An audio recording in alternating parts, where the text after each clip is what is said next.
Hello everybody, Mike, aka the Magico13 here with episode 35 of the Out of This World series. In this episode, we are going to be taking the cargo plane and the third and final ground station over to the western hemisphere of Kerbin, and it will be doing the same thing that the other two are doing and just basically relaying the remote text signal. It's got the large antenna. We are taking Ethan and Carol on this one, since Galen had done the last two. And once again, here's the plane. It's pretty much the same exact thing that you saw for the first ground station. This one, I believe, has a couple changes. I added some... I believe the last one didn't have any sort of energy generation, so this one has a couple batteries and some RTGs. I believe I've redone a couple other things. I don't remember. I actually flew that one a while ago, and I don't remember what I've changed in this one. And the mouse cursor on the screen just confused me. I thought it was my own mouse cursor, so I tried to move it, and that wasn't the case. As you can tell, this is post-commentary. I did not get an episode out on Wednesday this week because my sister was visiting and I couldn't use my computer pretty much the entire time that she was here because she was basically living in our office, which is also our second bedroom. So I did not get an episode out for Wednesday. I did not get an episode out for Friday either, which was likely yesterday because I'll probably release this later today. I didn't get an episode out then because I had planned on recording Friday morning, and I woke up and I was feeling really, really crappy for a good several hours, and I didn't actually end up doing pretty much anything yesterday. So, sorry about that. I'm just going to skip most of the footage of flying. This took me several hours in total. It was... just flying there took only about an hour, a little less actually. I mean, you can see the timer up there is at 48 minutes. I flew most of that at 4 times time acceleration, so that's more like 12 minutes, but I had a couple issues later on that caused the whole mission to take roughly, I think, an hour and a half to 2 hours. It was quite a long play session, and I didn't want to do live commentary the entire time because, frankly, it would be boring. This is all 4 times time acceleration in the editor, and if I were doing this live, this would be very, very boring. I mean, this episode's only about 15 minutes, but like I said, it took me over 2 hours to record.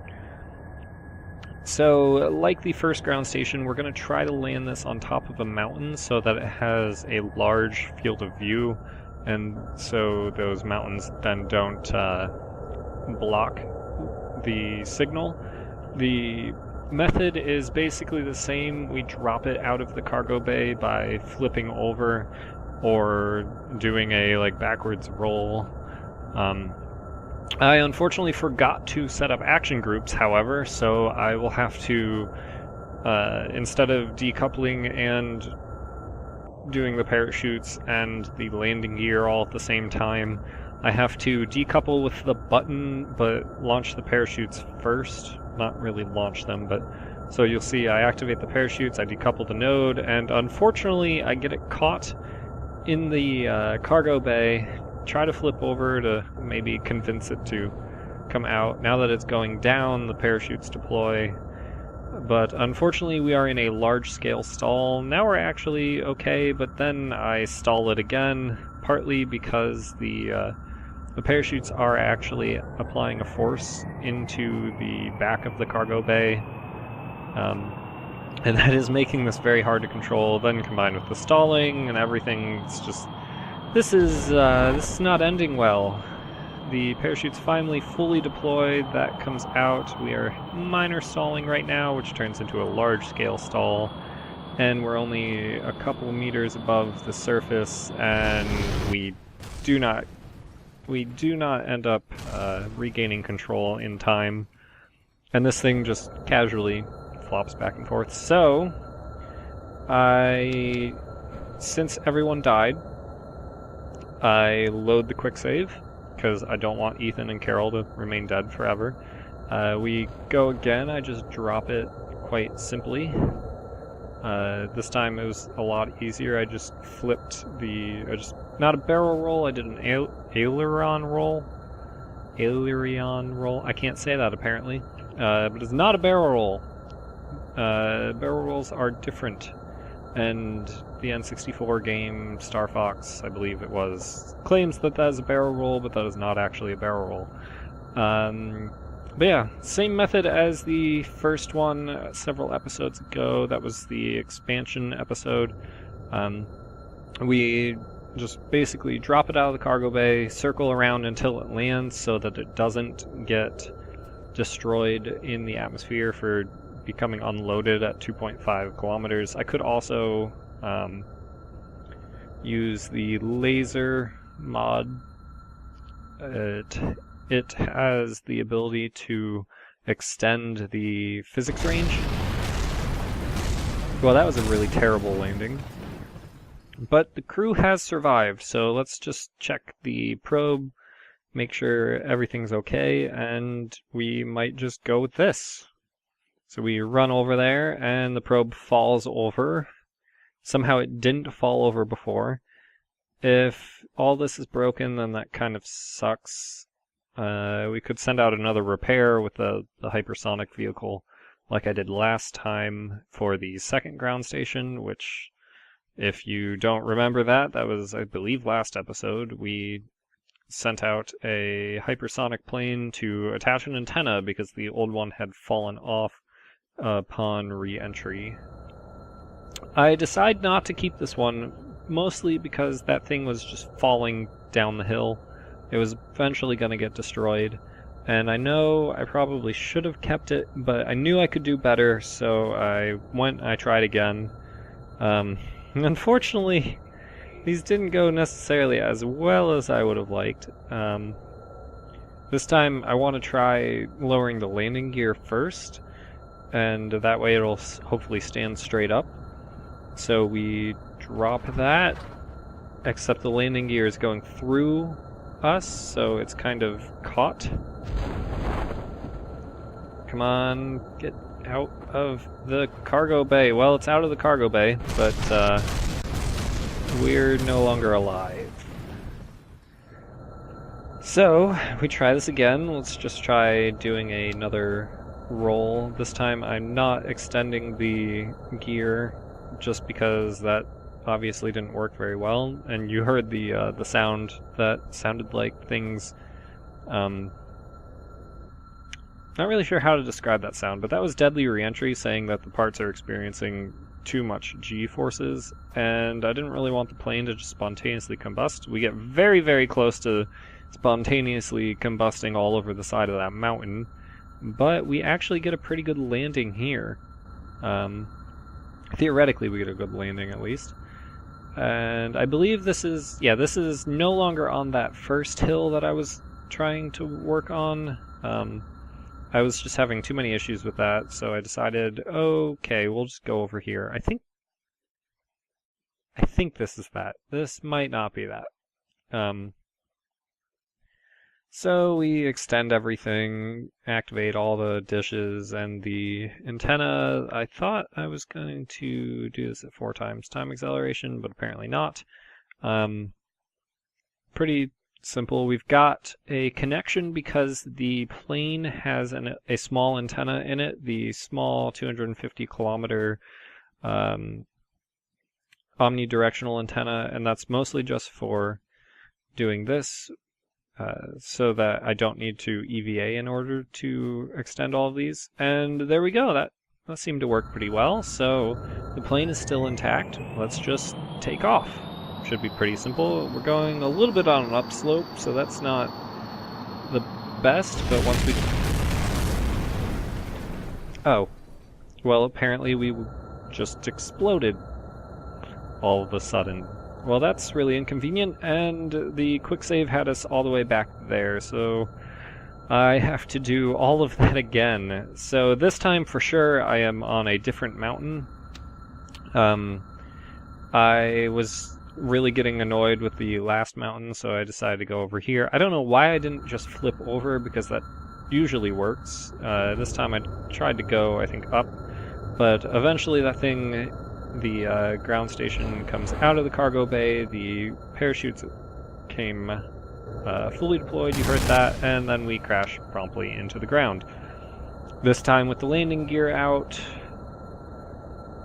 seeing if I can get that to work at all. Unfortunately, once again, stuck in the cargo bay, parachutes fully open. Come on, it goes out and it explodes, and I lose control of the plane once again.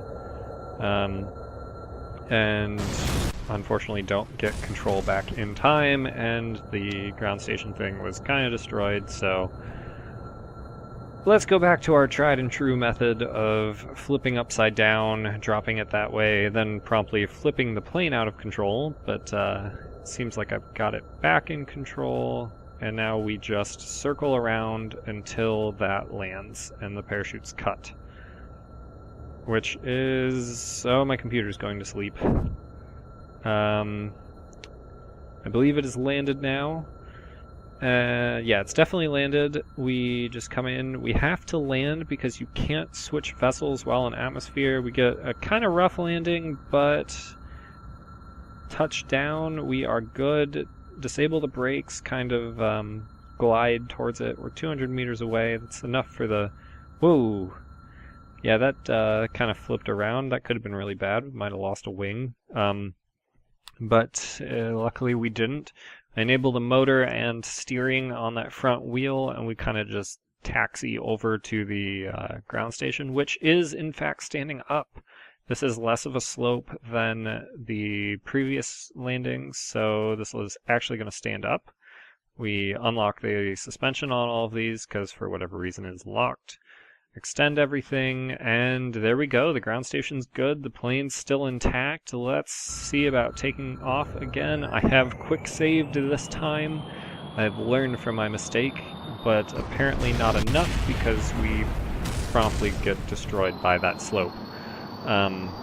So this time I'm gonna maybe try taking off prior to hitting that, or turning out of the way some. Nope, not good enough. Let's go off the edge of this cliff.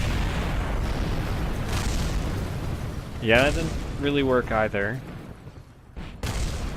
Technically we didn't die, but that was a crappy land, or a crappy takeoff. So let's try over here. Let's go hopefully off of this, and we're already in the air. So that worked out perfect. Now it's just a matter of getting back to the Kerbal Space Center. And we actually have a lot of fuel in this thing. This thing is way more efficient than the, or it might not be efficiency, but this one definitely has way more fuel or distance that it can go than the hypersonic jet, because we went a quarter of the way around Kerbin, we're now another quarter of the way back. That's the same distance the hypersonic one went, and we still have enough fuel to probably circumnavigate Kerbin at least once more. And I do some time acceleration, unfortunately fairly low, and it causes the wings to just rip off. So I had to revert to a quick save, fly by the mountains again. Then we are going in for a landing. Here we are, 1 times normal speed, whatever it's called. Going in for our final landing. This is, I think, the first time I've actually landed something back at KSC. Usually I just recover them if I land them on Kerbin. With 0.24, I will have to do this far more often. So I'm kind of planning that now. I'm getting a little better at it, and that's basically the mission. We took the ground station over halfway, not halfway, a quarter of the way around Kerbin.